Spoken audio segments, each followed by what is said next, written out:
What's cracking, YouTube?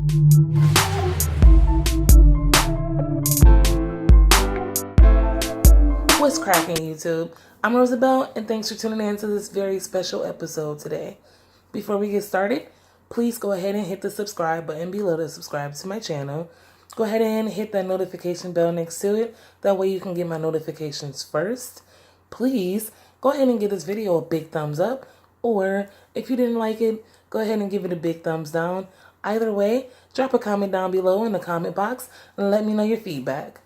As you can see from the title, this video is about history. This video is about the history of the White House and everything that it went through to become what we know as the White House today. So, without further ado, let's get started. Let's take this all the way back to 1791 when George Washington was president. In 1791, George Washington selected the location for this executive mansion to go, in which all of the presidents after him will live for years to come. He laid that cornerstone there, and in 1792, architect James Hoban started construction on what we now know as the White House in Washington, D.C. George Washington resided in Philadelphia, Pennsylvania, which serves as the nation's temporary capital from 1790 until 1800, in the president's house until 1797, which was the end of his presidency. George Washington was the only president to not live in the executive mansion. John Adams took office in 1797, and in 1800 he moved into the executive mansion while it was still under construction. In 1801, Thomas Jefferson entered the mansion. He immediately made changes to incorporate water closets.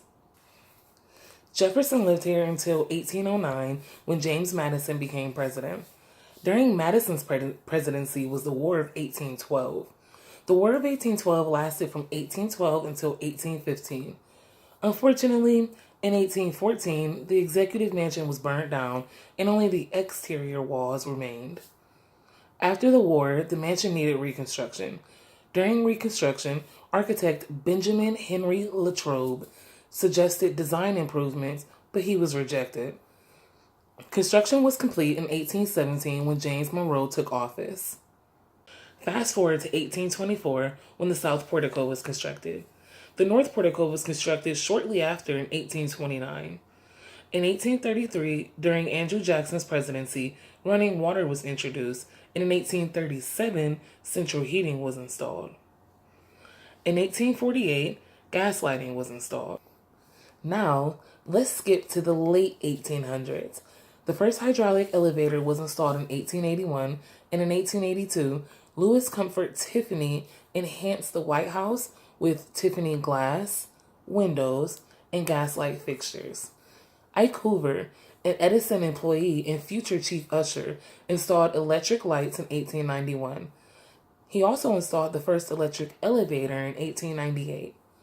By 1901, the president's house was fully electrical. Not a lot of things happened in between the years, but in 1927, Calvin Coolidge had the attic space expanded to a third floor. During Truman's presidency in 1945, he proposed that the White House be expanded, but of course, due to funding, it was denied. However, in 1948, Truman used allotted money to build the balcony on the South Portico, which is now known as the Truman Balcony. Just when we thought it was all fine and dandy, in 1949, that third floor addition failed. The White House was deemed unsafe and it needed to be gutted and reconstructed. Truman requested to leave the exterior walls and work from the inside out.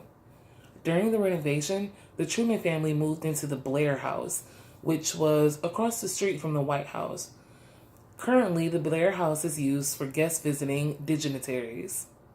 Since the 1960s, only small decor changes and building maintenance has been done to the White House. However, in 1999, the exterior paint was stripped and the exterior was not only refurbished, but it was also repainted. Thank you so much for taking this blast through the past with me. I really hope that you enjoyed it. Please go ahead and hit the subscribe button below to subscribe to my channel. Go ahead and hit the notification bell next to it. That way you can get my notifications first. I really appreciate it if you gave me a really big thumbs up, but if you really didn't like it, go ahead and give this video a thumbs down. Either way, drop a comment in the comment section below and let me know your feedback. Let me know if you would like to see more videos like this. Thank you for joining me, and hopefully we can do another blast of the past. Thank you. Bye.